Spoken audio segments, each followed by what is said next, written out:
Merci d'être avec nous, merci de nous recevoir dans vos lucarnes. Et d'emblée, j'annonce la couleur, histoire de vous retenir avec moi jusqu'au bout. En fin d'émission, vous pourrez repartir avec le CD-album de Ex-Dizzy. Nostalgie pour les anciens. Aujourd'hui, nous entrons dans l'intimité d'un lycée. Il y a quelques semaines, les élèves du lycée Pontonnier avaient eu carte blanche pour organiser une fête à l'intérieur de l'établissement. Les petits loups ont mis le paquet, concert de rock et méga boom. Au-delà de cet exemple, vous allez voir comment les années lycée peuvent être les années les plus belles et les plus riches de la vie, pour peu qu'ont dans nos élèves les moyens de s'exprimer.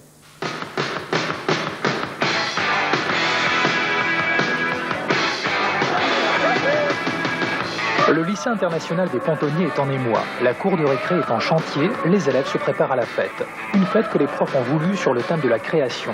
Mais le véritable clou de la soirée, c'est un concert de rock. Les Vaches Psychédéliques, un groupe de l'établissement en concert, les pieds en l'air, à 12 mètres au-dessus du sol. Une performance très attendue. C'est sympa, quoi. Ça change un peu de ce qui se passe d'habitude, quoi. Ça permet peut-être aussi d'apprendre à mieux connaître les gens, etc., quoi. Ça contribue à créer un esprit de convivialité dans le travail, dans l'établissement, dans les relations entre professeurs et élèves. J'ai jamais vu ça. Moi, je viens d'Italie et puis, bon, j'ai jamais vu ça. On n'a même pas fait une soirée comme ça.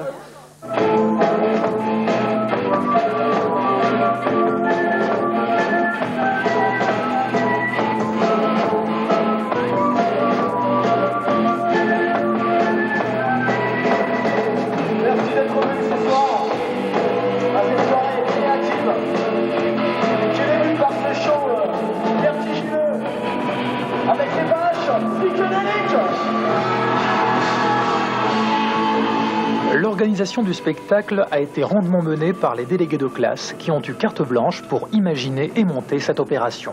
Ce que j'aimerais avec ce genre de soirée, c'est simplement qu'on puisse montrer que d'une part, on peut faire confiance aux élèves, que d'autre part, on peut faire d'autres choses dans un lycée que de venir travailler. Moi, j'ai toujours été comme ça, on m'a toujours dit, Julien, il a toujours été très cool, il s'est jamais investi à 100% dans les études. Mais pour montrer qu'on peut réussir et puis que ça met une bonne ambiance et que c'est génial pour tout le monde et qu'il ne faut pas en faire une tous les mois, il faut en faire quelques-unes et puis c'est quelque chose d'admirable parce que ça crée une ambiance, ça crée une dynamique au sein de l'établissement, au sein des élèves et c'est génial. 3 mois de cogitation, 3 semaines de préparation, 2 journées d'installation pour seulement 15 petites minutes de concert suspendus. Les militants anti-bruit sévissent dans les cours de récré autant que dans les cafés-concerts. Ouais, parfois on n'avait plus de retour, on n'entendait plus rien, quoi. Le show a néanmoins tenu toutes ses promesses. Dans le cadre du projet de notre établissement, un des objectifs, c'est responsabiliser les élèves. C'est-à-dire ne pas simplement dire on leur donne une certaine autonomie, mais il faut qu'ils apprennent à la gérer et à négocier. Tout ne leur est pas permis, hein, je veux dire, ils ont renoncé à un certain nombre de choses, on a négocié véritablement entre adultes. Et je crois que ça, c'est important dans l'apprentissage de l'autonomie. On ne peut pas, à l'heure actuelle, à mon avis, couper complètement le côté acquisition de connaissances du côté ouverture sur l'extérieur. Le lycée n'est pas une entité fermée, c'est plus possible.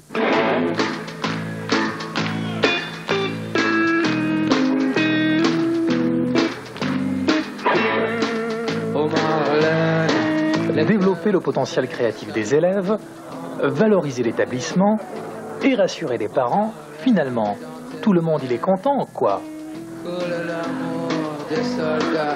Je trouve que pour un lycée, c'est vraiment fantastique quand on voit une vie qui se déroule de cette façon-là. Je pense que l'établissement court un certain risque, mais ça vaut la peine d'être couru. Ils ont enfin le droit de faire ce qu'on nous refusait à leur âge. C'est assez impressionnant, mais je crois que quand on leur fait confiance, ils donnent de très bons résultats. Le résultat le voici, parents, élèves et enseignants se réconcilient sur les grands classiques du rock, repris par un groupe composé de parents et d'élèves.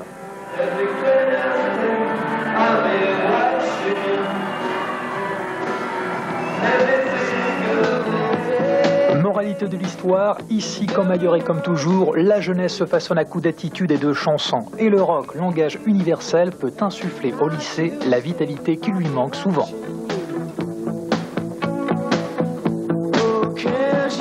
Comme quoi, il y en a des qui n'auront pas été traumatisés par leur passage au lycée. Vous l'avez peut-être compris, Dub s'est également donné pour mission de vous... La Grande s'appelle les Vaches psychédéliques et ils ouvraient hier la grande fête artistique des pontonniers. Le lycée international transformé pour 2 heures en univers de création. Musique, théâtre, danse, peinture et graphe, maquillage, expo. Élèves et enseignants ayant d'abord travaillé en classe pendant quelques semaines. Un projet inscrit dans un partenariat école-entreprise et qui méritait bien un petit coup de projecteur.